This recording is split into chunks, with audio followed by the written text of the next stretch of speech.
So thank you for joining us today. I want to welcome everyone to the STS Early Career webinar series. Today's webinar is titled How to Maximize Your First 6 Months of Training. Please note that this webinar is being recorded and will be available soon on the STS website and STS YouTube channel.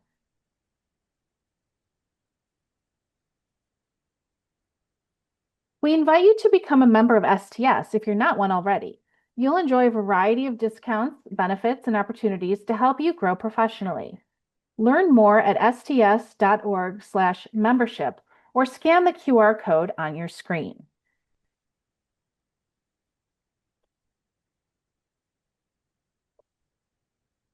Also, don't forget to plan ahead for our next annual meeting, January 29th through February 1st in New Orleans. Simply access the QR code here to learn more and sign up for updates, including notifications for when registration opens.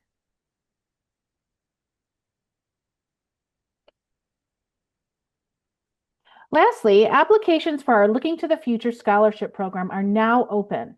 These scholarships enable medical students and general surgery residents to attend the STS annual meeting and provide them with mentors to encourage careers in cardiothoracic surgery. Please scan the QR code here for more information and to apply.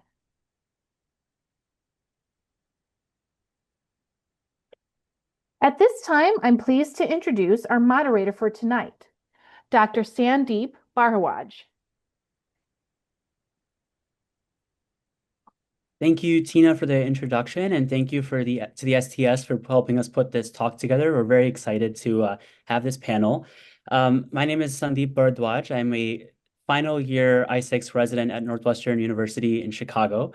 I'd like to take a moment, first of all, to thank all of our panelists for being here and sharing their time and expertise. And then I'd like us to go around and just introduce ourselves briefly before we get started with the questions. I'll just go ahead and start since I'm listed first. Hi, everyone. I'm Allison Davila. I'm a first year and now second year attending at Lurie Children's Hospital of Chicago, and I'm a congenital heart surgeon there. I'm Rachel. I'm a second year fellow, traditional fellow at the University of Minnesota. Awesome. I'm Sarah. I am in career transition, everyone. This is my first anything with Indiana put on it, so I'm a little nervous, but I was the program director at University of Utah for 5 years, a job that's near and dear to my heart. I love resident education, and thanks for having me. Hi, Kathleen Burfield. I'm a former I-6 graduate at the University of Washington, and I stayed on as faculty, and I'm the program director for the residency and fellowship programs at the UW in Seattle. Awesome. Our last panelist is Dr. Hamid, who is an I-6 resident at Yale's integrated program. I believe he's likely still scrubbed in a case, and hopefully he'll join us in a little bit here. But we will get started. Before we get started, we want to learn a little bit more about who is listening to the panel. So we're going to have Tina share a poll in the chat here, and we'd like everyone to take a second to kind of share with us what your level of training is or your level in the CT surgery world is, so we can tailor this to you a little bit better.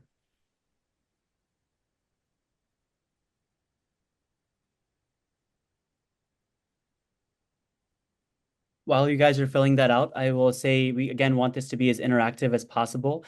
So we'll also have the chat running through the webinar or throughout our webinar here, and we'll be monitoring it for questions. So please ask anything that you're wondering about in there. And then you also have the link to the Google Doc that was sent out when you registered. So if you don't want to ask a question in the chat, feel free to put it on that Google Doc as well. All right, we'll close polling in about 10, 15 seconds here. And the other disclaimer I'll give while we're doing this is that we are hoping this is going to be as helpful as possible. And our goal here is for applicants, or our goal here is to target to specifically junior I-6 and junior traditional fellows, or really fellows of any age. We're likely going to have another panel put on by our committee on approaching I-6 applications and how to make yourself a competitive applicant. So let's try to save those related questions for that panel. So that we can keep this one focused on maximizing our beginning of training. It looks like we have a pretty good variety so far. We have some med students, we have a about 25% are I6 juniors, and we have 25% that are traditional juniors, which is incredible. We also have a handful of attending surgeons and faculty. So this is going to be a great group and a great mix here. And let's get started. All right, so we'll start off the panel by talking about transition to this cardiothoracic fellowship or residency from the clinical side. So I'll start off by asking Dr. Schenkel, perhaps, how did you start to prepare for cases and begin to understand how to take care of cardiac and thoracic surgical patients? Okay. So the first kind of baseline foundational thing is the same as medical school, same as residency, is to just know the patient really well, know what indication you're operating for, and to get some idea of like how the procedure goes that you're doing. That being said, even within the same institution, even from people who trained at the same institution, everybody has their own ways of doing things, and especially in cardiac surgery, can be very specific about those ways of doing things. So I would super recommend if you're in a case with somebody, taking notes immediately after that case is exactly how they do things, how they cannulate, what stitches they use, how they retract different things if they have different techniques for that. And it might seem like something that you're not going to forget, and then like 3 days later, I promise, like you will not remember how exactly they did it. You'll wish you had taken notes on it. So that would be like my number one piece of advice. And then also just kind of making sure you go through everything, because the devil's in the details. So like the CT, do they have calcium, on the aorta that you missed? Have you looked at their all of their angiogram? Have you looked at all of their labs? Have you looked at, kind of the basic things of working up a patient preoperatively? That's fantastic. Dr. Davila, especially being from the congenital realm where many of us find topics can be confusing and very complicated, do you have anything you want to add to that of how to start preparing for cases? Yeah, I think Rachel obviously described kind of what I think most of us do. I definitely think my transition from adult training to congenital training, the way I prep for cases was a little bit different, because obviously it was what I wanted to do with my life, and so I think my level of attention to detail and preparation was a little bit more intricate and a little bit more detailed. One thing she didn't mention that I think was very important to me is to go back to prior operative notes from that particular surgeon. At Boston Children's, we have 10 congenital surgeons, and they each have their own preferences and their own ways that they do things, as she mentioned. And so that was often one of the first things that I would do to prepare for a case. And then, as she also mentioned, I would have a running document for each of the surgeons that I operated with. Because I think one thing, and now especially as an attending, I realized it then, but it's even more important, is that when someone memorizes your preferences, it starts this journey of trust. And it gives you a window into their meticulousness. And I think a little bit of that OCD that I for sure have, and I'm sure most of you also have. And so if they remember simple things like where I put my pericardial stays, how I cannulate, all of those little things, then it starts to help me believe that they'll know the harder stuff. So that's actually, I focused a lot on that. Someone gave me that advice when I was starting out in congenital. And I did really well at that, and keeping those little details in my mind and reviewing them before I would scrub. Every time I would scrub with someone, I would go back and review that document. And then particular surgeries, like how does Dr. Baird do a canal or whatever. And then I just had 10 different documents and a running document for each of those. And so, and again, after a while, you don't always have to look. And then in terms of congenital, I think the best book is the Bakker-Mavridis text, the pediatric, I think it's just called Pediatric Cardiac Surgery. I think it boils it down in a really nice, succinct way. And so that's a book I always recommend to trainees coming through my service. That's fantastic. I like the point you made about remembering every retraction stitch and so forth. I think in the beginning for trainees, we feel like, okay, this is just how the attending does it. And then as you go further on, you realize there's a reason, and it becomes so much easier when you do it and you set things up in a perfect way. I will move on to our next question, which is, are there certain rotations or experiences that you should try to maximize in the beginning of your training? I can start off this one. I think for the I6s, it's it's a different ball game. You're learning how to be a doctor, how to be a resident, and somehow also how to start learning about cardiac and thoracic surgery. I think in the first 3 years, most programs have a fair amount of general surgery, and you should absorb everything that you can from there. Not necessarily because you're going to use every single or do every single procedure, but the basics of wound healing and suturing and all those topics are very helpful. But then I would also say, like, we have certain rotations that we really like in our program. For example, we incorporated a CT anesthesia rotation, and that's really so we can spend time with our perfusionists and learn how the pump works and what does it mean to go on circ rest, etc. We incorporated a cardiac imaging rotation, so we can learn about TTE and TEE and so forth. And when you have the time to kind of scrub into other cases, go spend time with the echo techs and learn how to get an echo, things of that sort. As a junior, I think that those are the experiences you should be maximizing. Obviously, everyone loves being on thoracic, everyone loves being on cardiac, but you will have 24/7 of that in the fellow years. I think this is your chance to get everything else. Any other thoughts on that, perhaps from Dr. Schenkel as a fellow trainee? Any things that you would maximize in the first few months of your traditional pathway? So a bit of advice I got before I started residency when I was back in medical school was the first 6 months of your training program will like set how the rest of your training program goes. And I think that was 100% true for my general surgery experience. I think it's also been true for my cardiac surgery experience. So like my biggest advice would probably not be anything focused on any of the technical things or anything like that. It would just be like make sure you're a person that the people around you can trust, and like really work towards like being the kind of person who can show up and like be on top of things, and you know, like just be a person who is setting the stage for the rest of your career with these people, you know. That's fantastic. That's fantastic. Another point I'll add to that about working with people and building that trust is that I think that's a crucial time to build trust with a lot of our APPs, and both our cardiac and thoracic team tend to have a lot of APPs, and they can teach you a lot, especially as a junior fellow or junior resident. I'll move on to our next question here, which is, what should our technical goals be? What do you think our technical goals should be to achieve in the first 6 months, either for cardiac, thoracic, or other fields as such? So I'll start off with having Dr. Pereira answer that. And before I do, quick comment to please use the Q&A instead of the chat to submit your questions. I think we're having some technical issues with the chat, but the Q&A is open. All right, Dr. Pereira. Yeah, thanks everyone. You know, I think this is a trick question, right? I think that whenever you begin something, I think, you know, Dr. Schenkel and Dr. Davila's advice is really good. I think when you begin something, you want to establish a really strong background, you want to learn good habits, and you want to gain a good reputation. And so I think we see this with sub-Is, we see this with interns, residents, fellows. You know, technically, you're going to proceed as fast as your faculty trust you to proceed, right? And so I have some PGY3s that can do entire cases, and I have some PGY3s that can't put cannulation stitches in.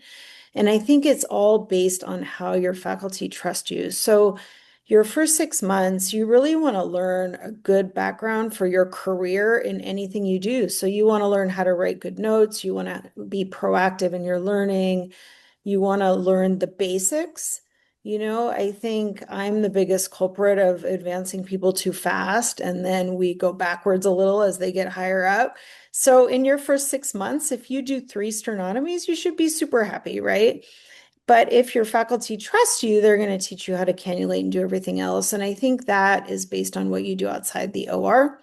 I want to add that journaling is absolutely critical. I mean, I did that my entire training. I think you should draw pictures, even if you're a crappy artist, draw pictures of how every faculty put their stitches in, how they hold their instruments, draw how they set up anastomoses, draw how they set up the robot. You know, when you go back to look at it when you're faculty, you'll totally laugh at yourself because you'll be really wrong, but it's really fun to do. And I still have my books on my shelf. So thanks. Yeah, that's my advice.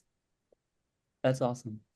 Dr. Burfield, I would like you to add anything that you might I'm want to share. saying that Dr. Pereira is way more organized than I was as a resident. I tried to journal. It just did not work for me. But I would say that the biggest thing, I agree, is kind of a trick question. I'd say the biggest thing that you're going to do to set yourself up for success is just be present. So be present in the OR, show up, right? Like it's so hard as an intern and in your beginning to try to balance like the floor and the OR responsibilities, but even, you know, doing your floor work from the OR and that little station, right? So that you're there and you're hearing the conversations, you're physically present. Like that's how you get invited into cases. Like, and for all of the I6 residents, right, that are on general surgery rotations in the beginning too, like that's how you get invited into general surgery cases as well. Like they see that you're engaged and you're present. And I would definitely say like this is also the age where, you know, you can take photos. Like even if you're there and you're above the curtain, right, take photos of the anastomosis or take photos of whatever they're setting up so that you have, like, that's what I did better with that than I can't draw to save my life. And so, but that is something that I could take a photo of, and then I had something that I could look back on to know like was this set up. And really it's a matter of like be humble about it, right? I think a lot of trainees in the beginning, I think specifically I'd say for the traditionals, come in with a really strong background. Like you were the creme de la creme of your general surgery class, right? Like you were the chief, you were running rooms yourself. It is so hard to go from that back to kind of the like low man on the totem pole, so to speak, right? It's you know, and the person is like, wow, like I haven't really gotten to cannulate. I really haven't gone on pump by myself. And so it's really, it's an ego blow, I think, for people. And it's also just like, you know, if you have any self-doubt and imposter syndrome, like that really can kick in the first few months. And just recognize like that is normal. Like you should feel uncomfortable. The skills are very different than they are in general surgery. And trust your faculty when they say they don't necessarily equate, right? Like you being able to do a bowel anastomosis, like really doesn't apply to a coronary or an aorta. And I think that is one trap that people in the traditional fellowship get caught in, is thinking that I was so good at all of this stuff in the abdomen and everywhere else, and that's going to like automatically apply. The basic skills will, but the time and the kind of processing takes a little more time. So give yourself some grace with that too. Strongly agree. It's very different than general surgery. The whole different kind of skill set and flow. I think that's a great point. One of the questions that was asked on our forum was similar. It's how do you approach training if you feel like you're falling behind and you're not at the benchmark that you should be at, especially in the beginning. And I think having some grace for yourself, like Dr. Burfield said, is very important because it's a very different field. Any other kind of comments on how a trainee can approach that and kind of, you know, get back up on track and feel like they're really performing at their best? You know, I think everybody learns at different levels. And so what I see our residents and fellows doing is they're always comparing each other, right? They're comparing what resident A does during the case to fellow A and what, you know, the PGY4 does to the PGY5.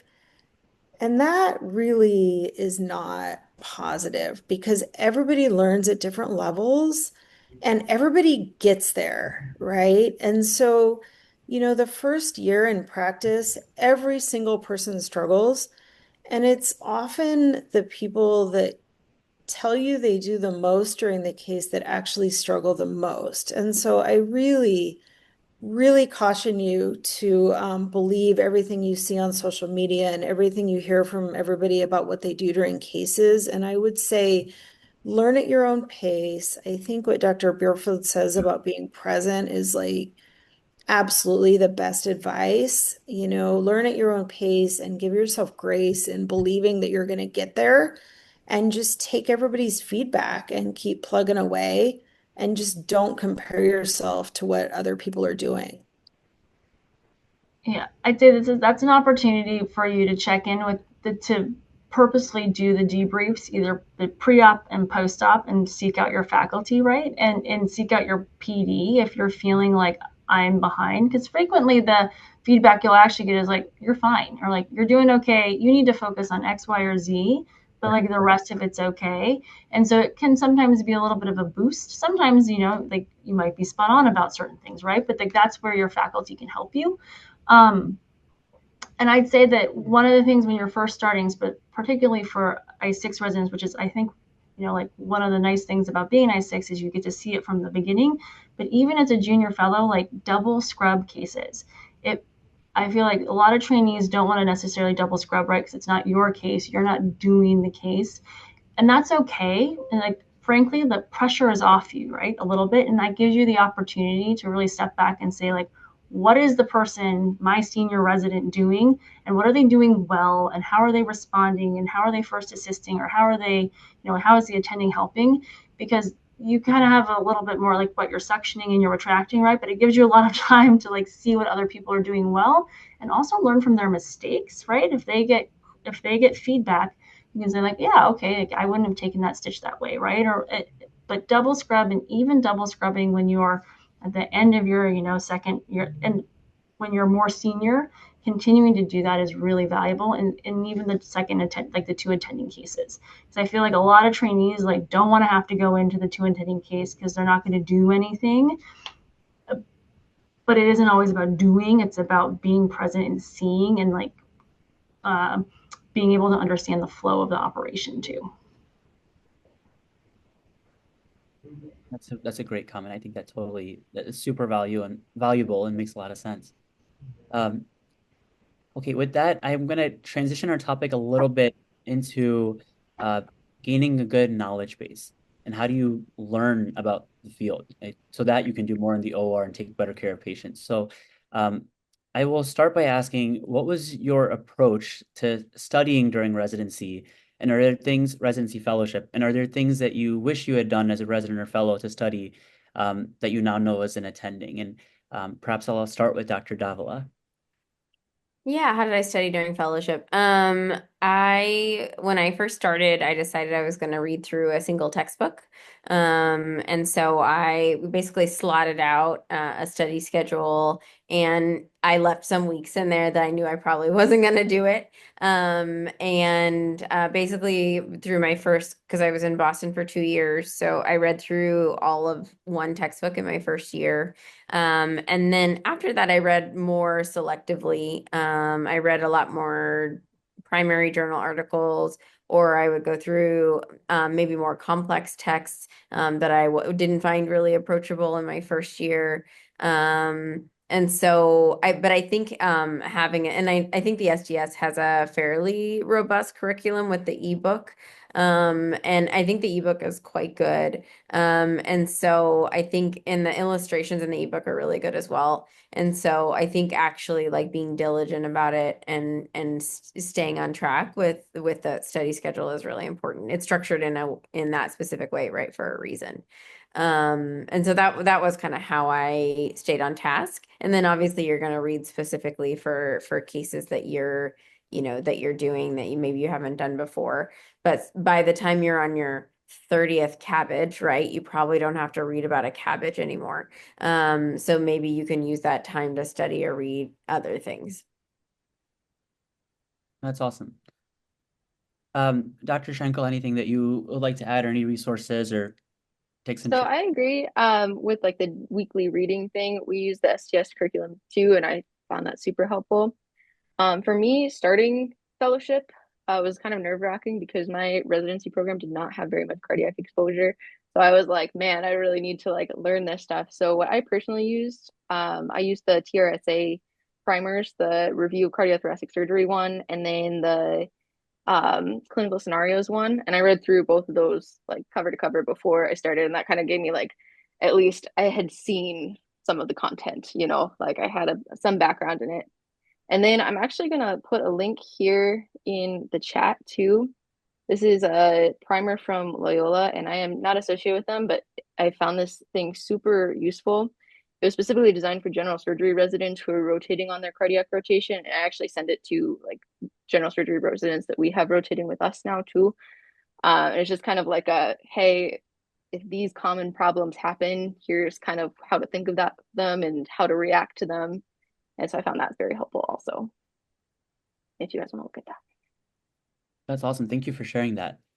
I will agree with the schedule. I'll say, and everyone has their own learning style, right? I think for me, I made a schedule. I've probably made 15 at this point, and I never can follow them. And it's just because, you're doing a myectomy one day and your schedule says that you're going to read about how to do an apical segment. Like, it doesn't make sense.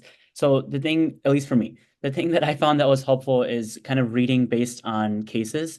Because for me, reading everything I could about a case, let's say I was doing a myectomy, reading how does HOCM present and what are the diagnostics and every single thing about it, helped it kind of stick in my mind when I was seeing the case, and I can kind of tie those concepts together. And then the thing that helped me learn a little bit was also, everybody is trying to learn cardiac and thoracic surgery. It's a very complicated field. So it's being able to teach that back to juniors or medical students. And often, people I'm teaching would ask questions that I didn't know, and I learned something from that too. So that was a method that worked for me, and everyone has their style, but I think that's something some people can try. Going off of some of the things we spoke of, I just wanted to talk about some resources and any resources that we would recommend. Urbaz is our TSRA representative, and I think we would all put a huge plug out for the TSRA resources. They are fantastic. They have a new resource coming out on clinical guidelines. I believe it's a summary of various guidelines, and that's going to be very, very helpful.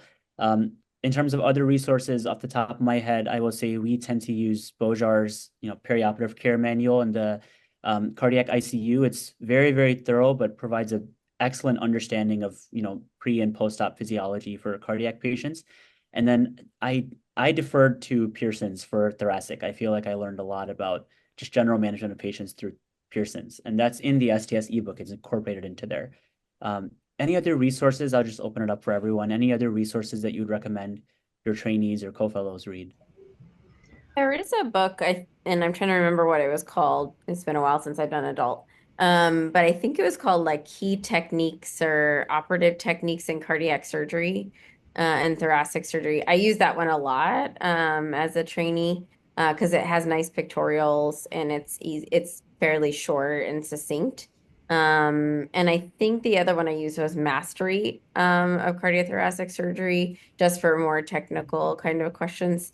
Those were, but the technique one was short and succinct, especially when you don't have a lot of time. That's awesome. That's a really helpful. I've actually seen that book and I thought it was super helpful too. So thank you. I use it all the time. All Sarah, right.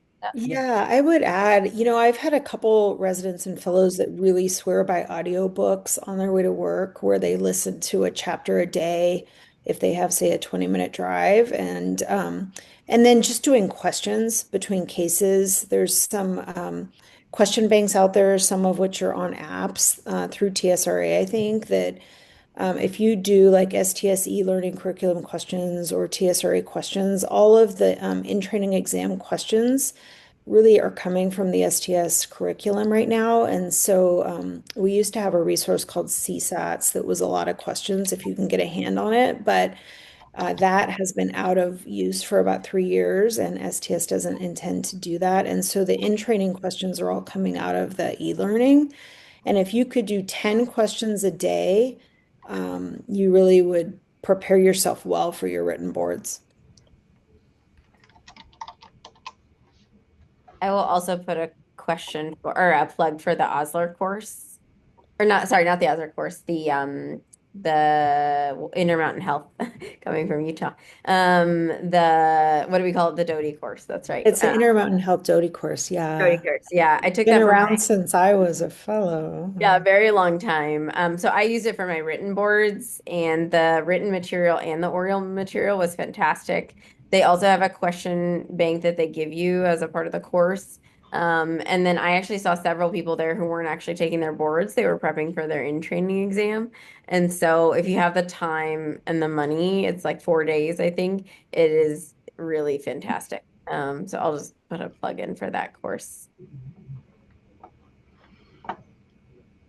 Oh, I see. Kathleen. There's a question in the Q&A from about which database do you recommend reading updated articles or journals on pediatric cardiothoracic surgery? I thought maybe you could answer. Oh, sure. Yeah, I just use PubMed. A lot of congenital stuff is published in the Annals of Thoracic Surgery or JTCVS. And then there's the journal for the Congenital Heart Surgeon Society that I'm blanking on the name of right now. I think, but I think any of those are good resources. Occasionally, something helpful will be published in the American Heart Association Journal. I think it's and then the journal JACC, the Journal of American something of Cardiology, and circulation. So occasionally there's like very helpful things in those more like cardiology focused journals as well. But yeah, I think Annals and JTCVS are probably the two journals I read the most, which is, I presume, similar for you guys. Yeah, exactly. And I will comment one more comment from the chat. Apparently, there are old CSAT apps that may still be available on the App Store. I don't know if they're still available. I don't know if we're allowed to plug CSATs. I used it as a junior. I thought it was extremely helpful. I still use it. But that said, if it's on the App Store, that'll be an awesome resource. I want to, again, just keep us moving. And our next topic is about your first night on call. And this question is for Dr. Burfield, but can you tell us a little bit about call decorum, as attending, when you should be getting calls for help, and what your thoughts are when you hear from your trainees on what is an appropriate call, what do they not need to call you about, and so forth? Yeah, age-old question. So I mean, I think that in every institution, it's going to vary a little bit, right? Depending on the kind of level of autonomy for trainees and your level in training. I'd say that my general recommendation for junior residents is that if you're wondering if you should call, the answer is yes. All right. And your responsibility as a resident is to have the basic information, or as much of the basic information as you can, so that you are able to present the clinical picture and then your assessment and your plan based on the data you've gathered, right? And you will learn as you go, and your attendings and your senior residents will help kind of trim the data that you present right as you go. But the idea is that, you're not alone. Your job as a junior resident is to learn, and the only way you're going to do that is by trial and error, and then also being able to run your ideas by your seniors and by your senior faculty. So I mean, as an intern or an R2 on your first night on call, right, or on night float, like, use your fellows. Like, they've been in your position before. They know what it's like, and they should be more than happy to help you work through things. But it's your responsibility to look and see and try to gain all the information that they're going to ask, essentially. No one wants you to call them with this is the problem, and then that's all you say, right? You need to be able to say, like, I went to the bedside, I talked to the nurse, this is what it looks like, this is what's happening with the chest tubes, this is what's happening with the rhythm, right? And have that information.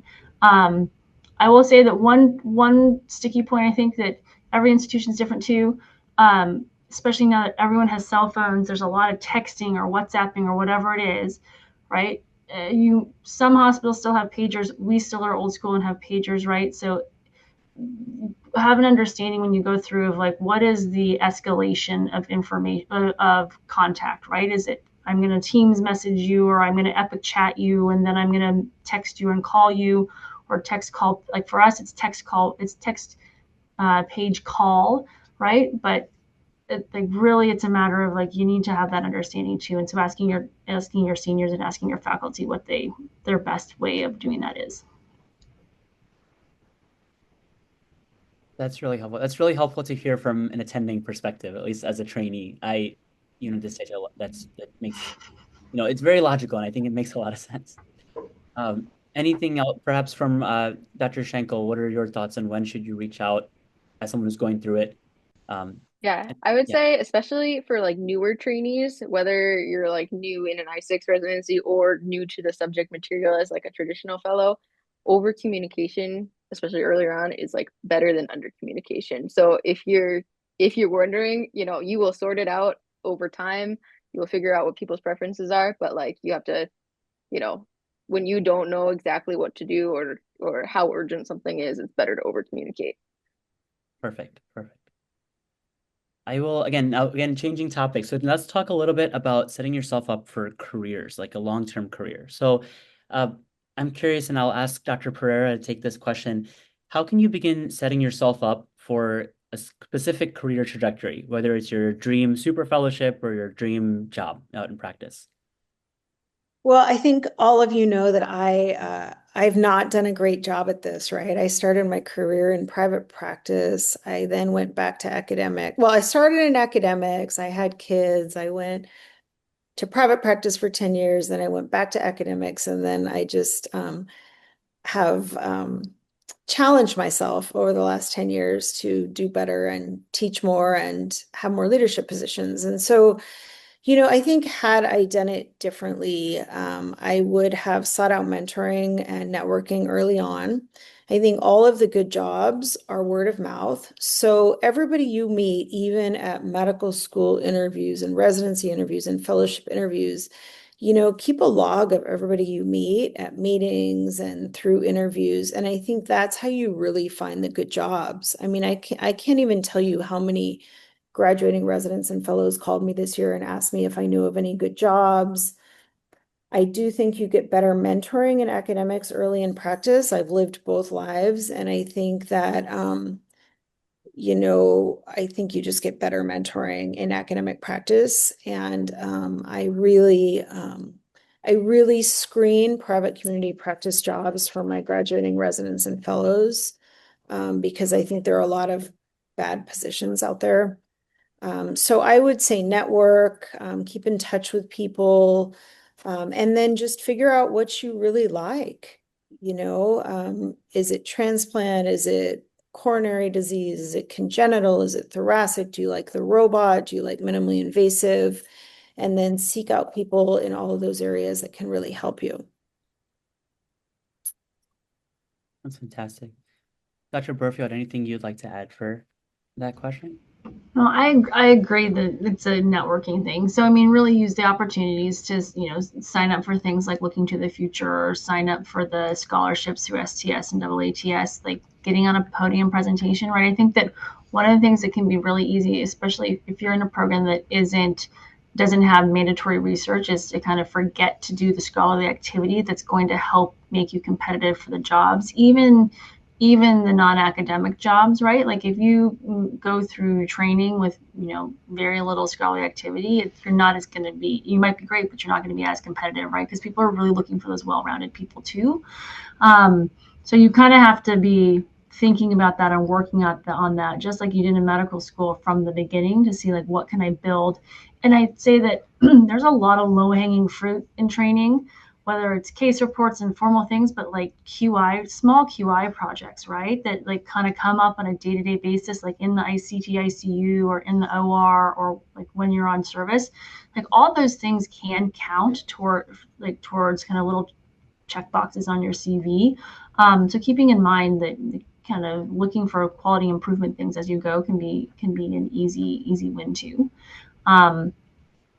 Be good at names. Like I'm terrible at remembering like who is the chief where and the all those things, but like it does help if you have that going into meetings, and being brave, right, to go up and say something, ask a question and introduce yourself. If you saw somebody that gave a great presentation that you were interested in, like be brave and go up and introduce yourself, right? Because that helps kind of make you more memorable. And the number of trainees and things that I've seen and that we've had as sub-Is and as residents that we met simply because they were brave enough to come and say like, hey, I'm so-and-so, like I'm from this place, I'm interested in your program, or, want to do CT surgery. It really goes a long way because you can create these longitudinal experiences. That's really helpful. I think that's a great point about networking. And really, it's tough to put yourself out there and meet people at these conferences, but I think that's the point of them, right? Is to create this open environment where we speak. I want to ask you another question, Dr. Burfield, and it's at what point do you think that you're building these relationships, these networking? At what point do you start to put those feelers out there and say, hey, I am looking for a job in this city or in this pathway, and when do you actually start to make that move? Is it in the beginning of your training? I don't necessarily think that it needs to be on day one, right, of an integrated residency, but it kind of does need to be on, early on in your traditional fellowship. If you're particularly if you're in a 2-year traditional fellowship or a short program, right? And I mean, just getting your name out there to say if you have a regional preference, it can be really hard to find the dream job in your like region of interest, right? And I don't know, Allison might have a better more things to say on this because it's so competitive, right, and challenging and congenital, but it really truly is like a lot of it is just putting yourself out there to say, hey, I'm interested in being in this area and I'm training here and I'll be done in this year. Like, would love if you know of any opportunities in the next few years. I'd be really, really interested in learning more. And sometimes it's even that, right? To say like, oh yeah, I got an email from that person. Like, let's see if they're done with training yet. I'm a lover of spreadsheets. And so when I was looking for a job in congenital, I made a spreadsheet of every congenital cardiac surgery program in the United States. And then I went one by one and emailed all of them in turn. And any program that did over 100 index cases a year. So I won't say that that's not actually how I ended up finding my job. It was actually through a cardiologist at Boston who, you know, like you said, connections that I had become close with who knew of an open position available. And then going back to something, I think it was, I can't remember who said it, maybe Kathleen or someone, but about trust, right? And so I had built by the time I was applying for jobs. I started in fall of my last year of fellowship, if that helps anyone. I think I sent all those emails in October and I was slated to be done at the end of May. Or maybe it was September, something like that of my last year. Because it took me about 8 months to get a job. And so, you know, I think fall of your last year is not too early to start. And then by working hard in my fellowship, by gaining trust, by doing good work, you know, by being diligent, all these things, when Dr. Del Nido and Dr. Amani and these surgeons, you know, started to talk to people on my behalf, they could say, right, really great things about you, right? And they could say great things about me, right? And I think though that their recommendations mean more than anything else, right? Any paper that I could have written or any, you know, any single one thing on my CV, a lot of times the people you know and respect in your field saying good things about you goes really far. And so I think the best way to set yourself up for a job is to do a great job in your fellowship, right? Or your residency, your I6 or whatever it is. And so, yeah, so that's how I did it. I would also stalk people at meetings. I also would make a spreadsheet for that of all the people that I would go through every single, moderated talk. And I would go through the presenting lecture and the moderators, and then I would make a spreadsheet of all the talks that I wanted to attend and who I wanted to talk to at each talk. So I don't know, that's my OCD. And then I would look up their faces online to try to figure out who they were. So that's what I would do at meetings, when I really wanted to like show my face and for someone to have met me. So that's probably That's a awesome. little. I think that's so much more plugging for mentoring or for networking and getting out there and putting yourself in front of these people.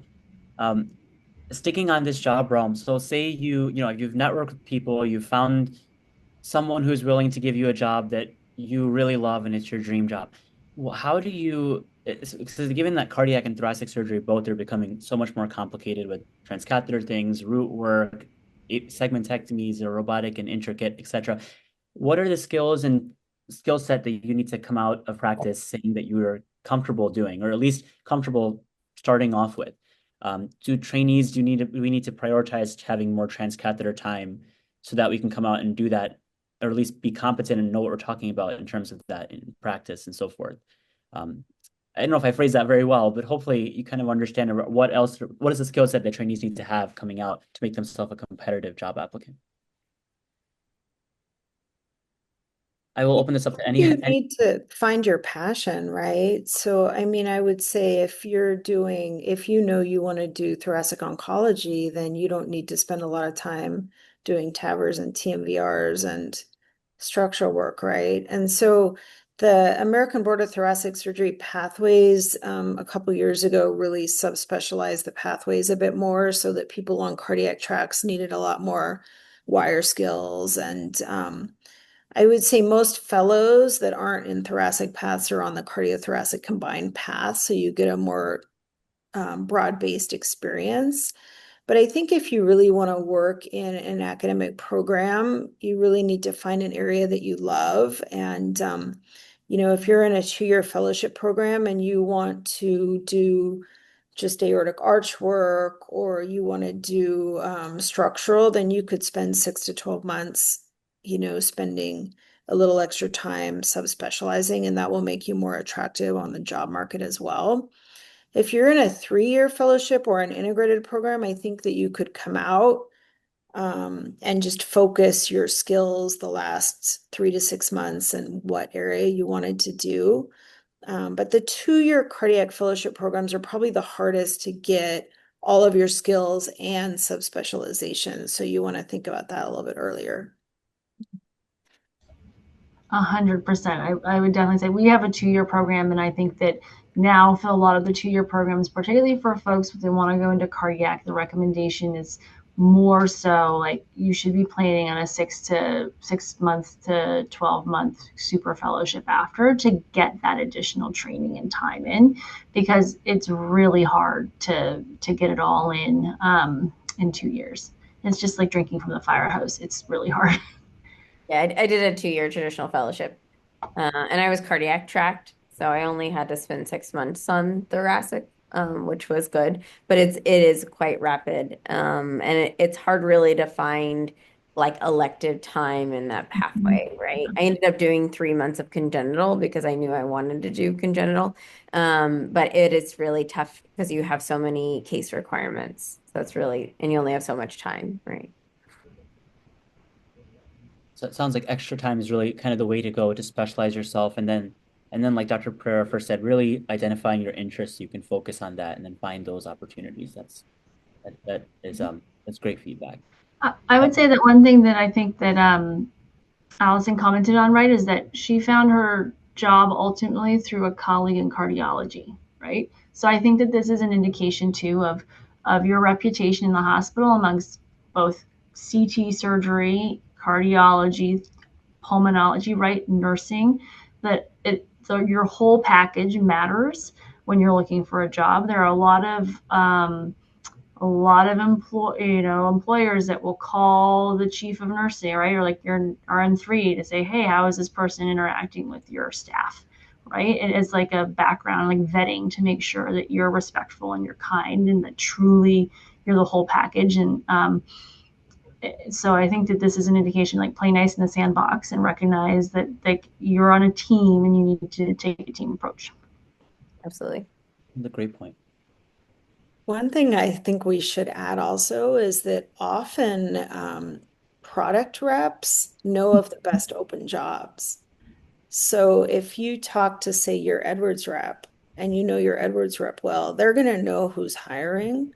And so I think, when you have a really good reputation at your institution, those reps are critical. I mean, I've been approached by so many jobs through the years just based on, Edwards and Medtronic and cardiologists, and all of my best friends in my career have been cardiologists for the most part. So I think that's really great advice to keep in mind, that you can really kind of pick the brains of everyone around you in the operating room. That's a really great point. And it ties into our next question. We were gonna ask. Our next question is actually on the theme of mentorship and how do you find a mentor? And I was gonna comment on that and say it does not need to be somebody in cardiac and thoracic surgery, especially in the beginning of training as an I6. If you find a general surgeon who emulates who you want to be as a person in their personality and how they work in the operating room and how they prepare and conduct their cases, it can be them, it can be a cardiologist. So that would be my feedback on that, is really try to broaden your horizons. Obviously, it's great to have mentors in the exact field you want to go into, but everybody can be a mentor for a different thing. Someone can be your social mentor, someone can be a sponsor, signing you up for looking to the future and so forth. Those are all very important. I'll kick it to Dr. Schenkel as well. How did you approach finding a mentor early on, and are there any suggestions or tips that you'd give the juniors here? So in my program, my fellowship program, we're actually assigned a mentor right off the bat, so that was super easy for me. But that being said, there's been like multiple people in my training who have been mentors for me who were not officially assigned.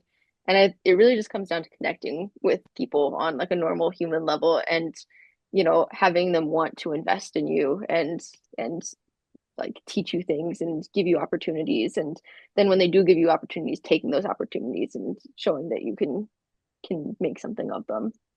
So Yeah, no, that's fantastic. And I think it like you said, it speaks to mentors that can help you in different levels in different ways, and that's super important.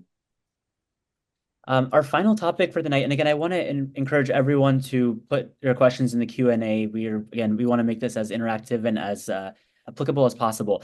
But our final kind of area is talking about personal life and balance with family life and personal life and training. So starting with kind of the transition to fellowship, I'll start with Dr. Davila. How did you approach maintaining your personal wellness and balance when you were starting fellowship and learning all of this? Yeah, starting my adult CT fellowship was really hard because it was during COVID. And so there was no way to make really interpersonal connections with other trainees and stuff. So that was like really tough. So my only like core like person was my husband, at home. And so that was really tough for a while. But I think starting in my congenital fellowship was obviously different because, we were actually able to interact with one another and things. And so I think one thing that has maintained me through all of my training is to find a few things that are really important to you and continue to do them. Like when we all came to medical school and residency, we're all super well-rounded and right, we play an instrument and maybe we sing and maybe we read books and maybe we travel. And then you get to training and you have to pick like one or two things, right? You become very much less well-rounded, right? And very kind of finite in some ways. And so I think you have to pick the things that you really love, and hold on to those. I love getting my nails done, and I know that's not super popular in surgery. Always go for the nude colors when you're starting at a new place. But that was just something really important to me. And so I'm like, okay, how can I fit that into who I want to be as a CT surgeon, right? And I know it's something silly, but when you've been up for 3 days and you're kind of in the darkness of training, it's nice to have whatever that thing is for you, or maybe a couple things, right? And so my advice to everyone out there is just find one or two things that you really love and that you think defines you as something other than a CT surgeon. That's awesome. One piece of advice that I always give our sub-Is and everyone who's rotating through is that residency fellowship, yes, it's a very, very important time in your career, but it's also an important time in your life, and it's a long time in your life. It's maybe you're in your 20s, your 30s, before or after, but you want to make sure that where you go is a good place for yourself and your family and for your hobbies. And if you like to hike, maybe don't go to a program in Iowa, for example. Not to throw shade in any place, but make sure that you can engage in your passions wherever you are. And I like this idea that Dr. Davila mentioned of find the things that you're really passionate about, because that is what you can hold on to if you make a concerted effort. How about Dr. Burfield? Anything that you do specifically to kind of better balance personal life and all the busy work life? No, I don't. I have a 3-year-old and a 2-year-old. There is zero balance and no and no order in my life. I mean, what I would say, and I chose not to have kids in residency because it would have been really, really hard to do so. I think that I think it's funny what Allison said is like at the end of residency when we had to go to CV and put in hobbies, I was like, I don't have hobbies anymore. Like I don't do any of the things I used to do. So I don't know what to do. That was the hardest part of the CV for me. I would say, and I guess my comment on the personal side is that, we talk a lot and it's very important. Wellness is important during training. So that is absolutely, you need to find a way to do that. I'd say that we talk about work-life balance, and I feel like the focus, this is not going to make me super popular, but the focus that we talk about a lot is to say life balance over work and residency balance. And I would say that residency or fellowship is your opportunity where you have the one time when you can focus on becoming a CT surgeon in a protected space. And so, you every day is going to be different and every week is going to be different, but a little bit of that has to be like, you got to put your priorities in your career and yourself first in many ways, right? And whatever that looks like for you. But I think that sometimes we think balance means time outside of the hospital. And I'd say that I would caution folks about that, I guess, in terms of being, as you're thinking about training. I mean, there are days, like you won't get out of the hospital for 3 days, and like that has to be an okay thing for you and your family, and so really maintaining that is important. And I mean, having a family that understands you're just going to fall asleep during every meal is like a blessing if you've got it, and friends and a partner that can do that too. Yeah, that's a great point. I think what you say is so valid about this being a really important and kind of unique time in our lives, right? We're never going to get this period back where we can just learn, and that's so important. I think I will share some concrete tips that help me with that. Is like I and some of my co-fellows, we like to outsource things. So if you say, hey, I have one day off and I want to stay late and I want to do all these cases and I want to enjoy my one day off, you can outsource. You can give clients sign up for meal plans so you can get healthy food. You can have someone come clean your apartment so you're not spending your day off doing that. That lets you stay later and learn more and really dedicate yourself to what you want to do on your time off. I think those are helpful things that helped me, at least when I was at certain points in my training. But then another question that I want to get to, which comments exactly on what you said, Dr. Burfield, is how do you prepare your loved ones for training? What do you tell them to expect or not to expect of you? And it's a journey for you, but it's also a journey for them. I'll open this up to anyone that has good suggestions for this. So my husband and I have been together, I think we're going on 17 years. And so we met my first year in medical school. And so he's been there through all of it, med school, general surgery residency, postdoctoral fellowship, adult CT, and congenital CT training. I don't think there is any, and he's a surgeon also, and there is still nothing to prepare him for what my training was, and not to say that his plastic surgery training was less rigorous. It was just different, right? But also shorter.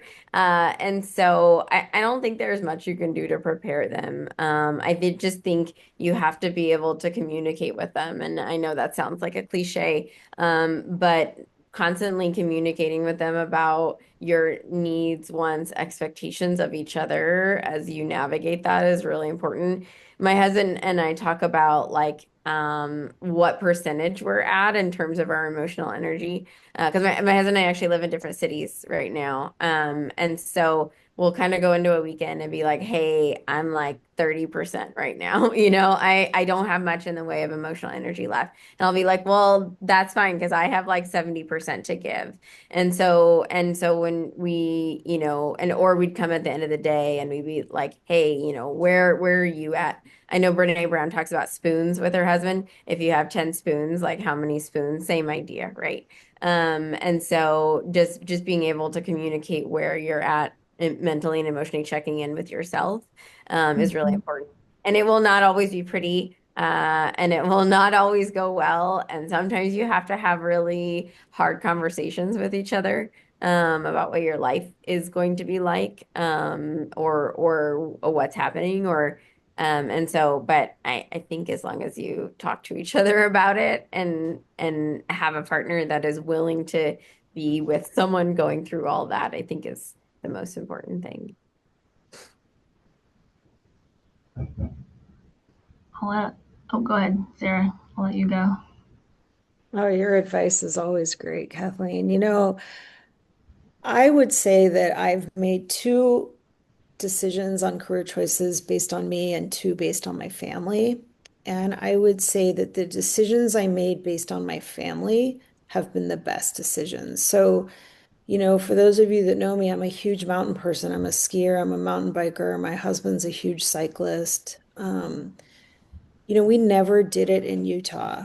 The whole family was miserable, and for Savannah, who was on this webinar and everything, I think, you know, you have to go where you really feel supported and where your family is really happy. And if your family is not happy, then you're not going to be happy. And so, I mean, I am a hugely spoiled surgeon. My husband's a retired perfusionist. He knows what I do. He's so supportive. I'm really lucky, but he hardly ever went snowboarding in Utah, right? And so I think it's not always about the location. Sometimes it's about OR efficiency. Sometimes it's about resources and when you get your cases on, and sometimes it's just about having support in a group that really is there to be there for you. And so I think there's a lot of things about work-life integration, work-life balance, and wellness, but I think if you listen to your family, you will never go wrong, your partner, your kids.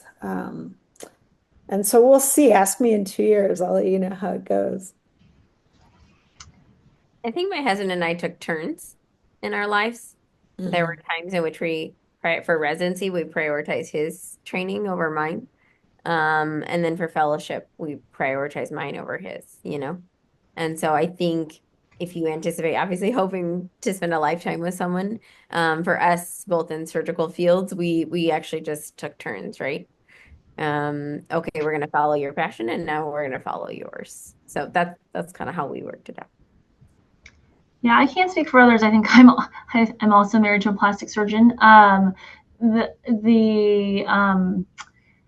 I think so many of us gravitate towards people in healthcare, right? Because there's an inherent understanding of the sacrifice that we make. And I don't think I had no idea what it was going to be when I went into residency and didn't recognize that it means nights and weekends and everything else. And as a program director, you're kind of like a mom or a dad to multiple adult humans that you didn't realize that you'd be a mom and a dad to, right? That can call at any given point in time because something's happening.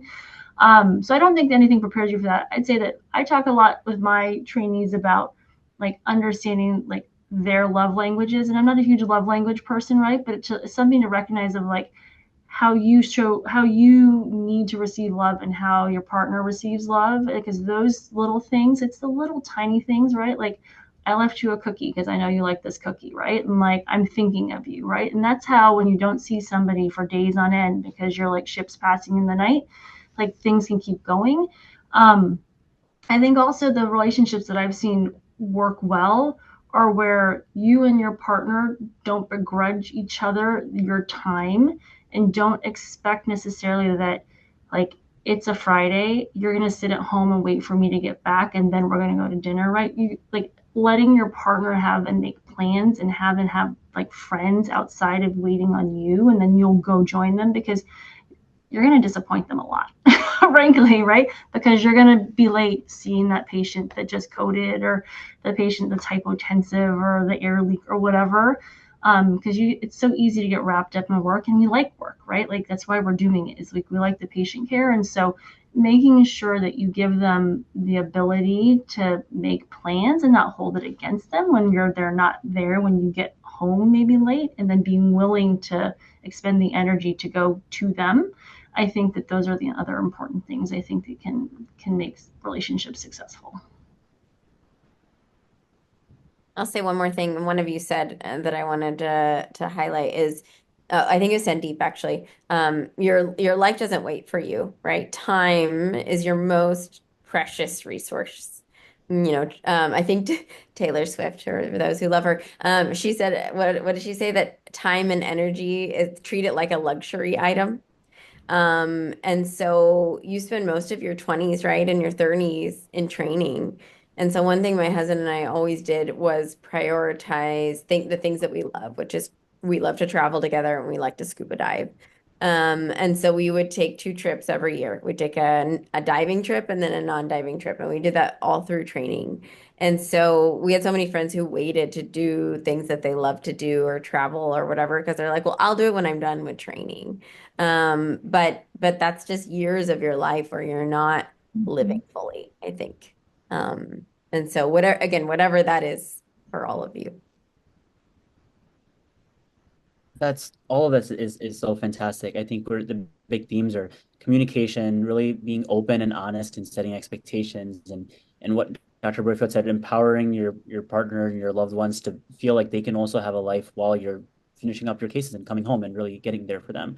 I will make one quick comment and then we'll wrap it up here. But I will say also, I think it's important to, even if you don't have a partner or so forth, prioritize and spend time with people, I think for me personally, who are not in medicine, because they keep you alive as a person. Your college friends, your high school friends, whatever, they keep you alive as who you were before you went into training. You're not going to spend your time talking about hospital drama or whatever. You'll just really enjoy yourself. And then next day when you come back to work, it's almost like you're on a mini vacation. At least I feel that. But find loved ones and find people you care about and really hold them close. But this is all great feedback. I want to thank everyone for coming here today, and I want to again put a plug out for the Looking to the Future Scholarship, as well as the TSMA, TSRA, WTS, and LMSA. All fantastic organizations that they're all open to everyone to get involved and engaged with, both at the STS and ATS meetings, but also throughout the year. And if you have any questions on how to get further involved, please feel free to contact any of us or anyone from the STS side. Thank you again to all of our panelists for taking your time on a weekday evening to give us your valuable advice and feedback. And I will kick it over to Tina for any final concluding announcements. Thank you so much. I just want to thank our moderators and panelists again for the engaging discussion. And we might have, just a thank you. I just checking the chat. And then thanks to all the participants, and I hope you all have a wonderful evening. Just be on the lookout for the STS YouTube channel. This whole webinar will be uploaded there soon. Nice. Good night. All right. Thank you, guys.